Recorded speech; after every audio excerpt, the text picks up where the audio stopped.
যোৱা পৰহি বেজেৰাৰ দীনবন্ধু নাথৰ ঘৰত এটা অনুষ্ঠান আছিল, ঘৰ লোৱা পৰ্ব। এই অনুষ্ঠানত কিছু সংখ্যক ৰাইজক আমন্ত্ৰণ জনাইছিল। ইয়াৰে ভিতৰত তেওঁৰ আলহী অতিথিও আছে দূৰ দূৰণিৰ। তাত তেওঁলোকে মাহ প্ৰসাদ বা ভাত খালে। তাৰপিছত নেক্সট দিনাখনৰ পৰা, যোৱাকালিৰ পৰা মানে প্ৰায় মানুহ 30-35জনমান মানুহৰ মানে শৌচ বমি এনেকুৱা ধৰণৰ হ'ল। আৰু লগে লগে বেজেৰা সামূহিক চিকিৎসালয়লৈ আহিল। ইয়াত আমাৰ ডক্টৰ নাৰ্ছে তেখেতসকলক যৎপৰোনাস্তি সুস্থ কৰাৰ কাৰণে চেষ্টা কৰিছে। তাৰপিছত তেওঁলোক কিছু সংখ্যকে ভাল পালে, ঘৰলৈ গুচি গ'ল। আকৌ আজি ৰাতিপুৱাৰ পৰা আকৌ তেওঁলোকৰ এই বিষক্ৰিয়াটো হৈছে। আৰু ইয়াত ইতিমধ্যে প্ৰায় 30-31জনমান ৰোগী ভৰ্তি হৈছিল।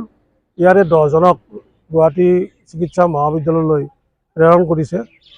আমি গম পোৱা মতে তেওঁলোক বৰ্তমান সুস্থিৰ হৈ আছে। এতিয়াও তেওঁলোক সংকটজনক অৱস্থাত নাই, সুস্থিৰ হৈ আছে। গতিকে যাই নহওক, বাকী বেজেৰা মেডিকেলত ইতিমধ্যে প্ৰায় 21-22জনমান ৰোগী ইতিমধ্যে আছে ইয়াত। আমি আশা ৰাখিছোঁ তেখেতসকল সোনকালে সুস্থ হৈ উঠিব। যোৱা ৰবিবাৰে মনোহৰ ঘৰত অনুষ্ঠান আছিল।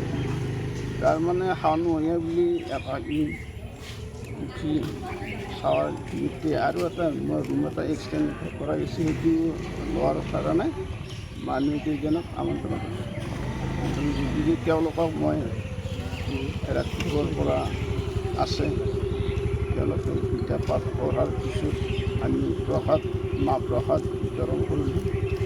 বিতৰণৰ পিছত খাই উঠাৰ পিছত ভাত খালোঁ।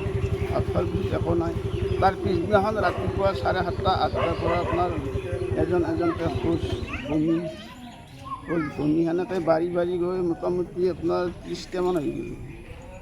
ওচৰত স্বাস্থ্যকেন্দ্ৰ আছে আমাৰ বেজেৰা, তাত লৈ আহিলোঁ। তাত কিছুমান ভৰ্তি কৰা হ'ল। ভৰ্তি কৰি আকৌ ডক্টৰে ইয়াৰ পৰাই আকৌ GMC-লৈ ৰেফাৰ দিলে। এইখিনিয়ে আৰু বৰ্তমান বহুকেইজনে বিচনাত শুই আছে। হয়, কি ক'ব?